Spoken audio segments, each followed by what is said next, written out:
Hello dear learners, बहुत बहुत स्वागत है आपका the white board YouTube channel पे। जहां आज की इस वीडियो में मैं आपको बीपीएससी टीआरई 3 पीजीटी मैथमेटिक्स वाला जो क्वेश्चन पेपर है उसके जनरल स्टडीज वाले सेक्शन में आए हुए एक क्वेश्चन का सॉल्यूशन बताने वाला हूं। क्वेश्चन आपको यहाँ पे दिखाई दे रहा होगा, मैं पढ़ के बता देता हूँ क्या क्वेश्चन। बड़ा ही सिंपल सा क्वेश्चन है, 2 मिनट में समझा दूंगा।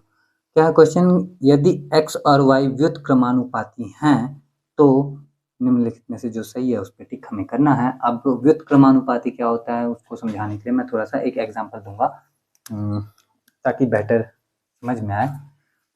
आपको एक फॉर्मूला पता होगा, चाल, किसी चीज़ की चाल वेलोसिटी जो हम कैलकुलेट करते हैं उसमें क्या होता है। जैसे मान लो कि मैं गाड़ी चला रहा हूँ तो मेरी गाड़ी पे उसकी वेलोसिटी दिखाई देती है, 40 स्पीडोमीटर पे दिखाई दे रहा होता है किस स्पीड से गाड़ी जा रही है। तो किलोमीटर पर आवर लिखा होता है ना, तो किलोमीटर हमारा ऊपर, जिसको किलोमीटर में क्या मेजर करते हैं, दूरी मेजर करते हैं, दूरी। और आवर जो है हमारा समय है, तो दूरी बटा समय। तो सिंपली हम समझ सकते हैं चाल बराबर दूरी बटा समय। अब यहाँ पे आप देखोगे एक चीज कि मान लो कि दूरी मैं फिक्स कर दूं। जैसे मान लो मैं अपने स्कूल जा रहा हूँ पढ़ाने के बच्चों को, वहाँ पे दूरी तो मेरे घर से स्कूल की जो दूरी हो तो फिक्स हो गई। तो दूरी मेरी क्या हो गई? फिक्स। फिक्स मतलब कांस्टेंट, कांस्टेंट, स्थिर है। दूरी क्या है? फिक्स है, स्थिर है। उस केस में अगर मैं अपनी गाड़ी की चाल बढ़ाता हूं तो मैं जल्दी पहुंचूंगा, समय कम लगेगा। चाल बढ़ा दिया तो समय कम लग रहा है। अगर मैं चाल को कम कर दूं तो समय ज़्यादा लगेगा। यहाँ पे दूरी क्या है? स्थिर है। ठीक है, तो चाल और समय में क्या कनेक्शन है? इस फॉर्मूले में चाल और समय में क्या कनेक्शन है? तो ये दोनों जो हैं, ये दोनों एक दूसरे के हैं। क्या है, मिनटों को पढ़ लूँ फिर से। प्रश्न में क्या था? प्रश्न में है व्युत्क्रमानुपाती। हाँ, तो ये दोनों एक दूसरे के व्युत्क्रमानुपाती हैं। तो यहाँ लिखते हैं चाल, इस तरह का साइन देते हैं और 1 बटा समय लिखते हैं। तो ये दोनों एक दूसरे के, चाल और समय एक दूसरे के व्युत्क्रमानुपाती हैं। अब एक और चीज आता है कि यहाँ पे मैं क्या करता हूँ, दूरी को चेंज कर देता हूँ। ठीक है, दूरी को चेंज करता हूँ।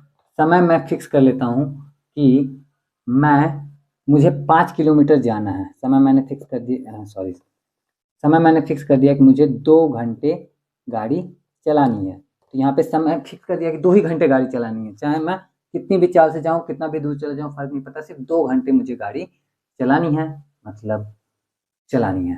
ठीक है, तो इस केस में क्या हो जाएगा? इस केस में होगा ये कि समय तो स्थिर हो गया हमारा, समय क्या हो गया? स्थिर हो गया। अब अगर मैं चाल बढ़ा दूंगा, चाल करेगी होगी ज़्यादा, तो दूरी भी क्या हो जाएगी? वो भी ज़्यादा दूरी तय कर लूँगा, 2 घंटे में चाल ज़्यादा। चाल हो गई कम तो दूरी भी क्या हो जाएगी? कम। तो यहाँ पे चाल जो होगा वो हमारा अनुक्रमानुपाती दूरी हो जाएगा।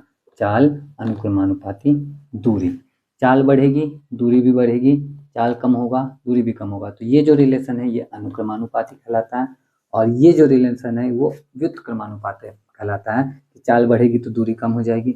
अब यहाँ पे ये जो साइन है, व्युत्क्रमा, साइन दोनों में एक ही है, बस बटा में लिखा है तो व्युत्क्रमानुपाती, बटा में नहीं लिखा है तो अनुक्रमानुपाती। अब इसके जगह पे हम बराबर यूज कर लेते हैं, चाल बराबर। अब बराबर यूज किया तो यहाँ पे हम लिखेंगे क्या? स्थिरांक। ये क्या हो जाएगा हमारा? स्थिरांक बटा समय, क्योंकि ऊपर में जो दूरी है वो स्थिर अगर कर लेते हैं, उसको हम स्थिर अगर मान लेते हैं, किसी भी कांस्टेंट से मल्टीप्लाई करते हैं तो ये बराबर आ जाता है हमारा। और यहाँ पे चाल, यहाँ पे भी बराबर हो सकता है, जब दूरी बटा में कर लो या गुणा में भी कुछ भी लिख लो, गुणा स्थिरांक अगर लिख लेते हैं। ठीक है, अब स्थिरांक बटा में लिख दे तो भी चलता है, कोई दिक्कत वाली बात नहीं है, क्योंकि स्थिर ही है तो कहीं भी लिखो फर्क नहीं पड़ता है। डिपेंड करता है सिचुएशन टू सिचुएशन, अलग अलग चीज़ों पे। अब एक और चीज़ समझ लेते हैं कि यहाँ पे जो, अब ये समझ में अगर अच्छे से आ गया होगा तो इस क्वेश्चन में सीधे सीधे जो है ना, अब हल पे चर्चा कर सकते हैं हम लोग। जैसे दिया गया है कि यदि x और y व्युत्क्रमानुपाती हैं, तो x और y क्या है? व्युत्क्रमानुपाती हैं। व्युत्क्रमानुपाती तो ये बटा में रहेगा। तो इस केस में x बराबर क्या? 1/y गुणे स्थिरांक होगा, क्योंकि कोई चीज कांस्टेंट से तो मल्टीप्लाई करेंगे तो ये बराबर आ जाएगा। अब हम जान रहे हैं कि ये इधर आके मल्टीप्लाई हो सकता है, या दोनों साइड ये बराबर है ना, दोनों साइड में हम अगर y से मल्टीप्लाई करें तो हमें मिलेगा x y बराबर स्थिरांक। अब ये देख लो कौन से ऑप्शन में एक्स वाई बराबर स्थिरांक, तो आपको देखने को मिलेगा कि एक्स वाई बराबर स्थिरांक ऑप्शन बी में है, तो ऑप्शन बी पे आप टिक कर दो। बस यही सिंपल सा क्वेश्चन था। आई होप कि समझ में आया हो अच्छे से। आई होप कि मैं अच्छे से समझा पाया हूँ। अगर समझ में आया, वीडियो अच्छा लगा तो वीडियो को लाइक करना, नहीं अच्छा लगा तो डिसलाइक भी कर सकते हो। हेल्पफुल रहा हो वीडियो तो कमेंट करके बताना। आज की वीडियो के लिए इतना ही, मिलूंगा मैं आपसे नेक्स्ट वीडियो में, क्योंकि ये जो क्वेश्चन थे ये तो सारे के सारे जनरल स्टडीज वाले सेक्शन के थे। अब मेन पेपर जो पीजीटी में था उसके क्वेश्चन के सॉल्यूशन भी स्टार्ट होने वाले हैं, तो उसके लिए अगर आपको अपडेटेड रहना हो तो चैनल को सब्सक्राइब कर लेना। मिलता हूँ मैं आपसे नेक्स्ट वीडियो में। टिल देन अपना ख्याल रखना, अच्छे से पढ़ाई करते रहना। जय हिंद।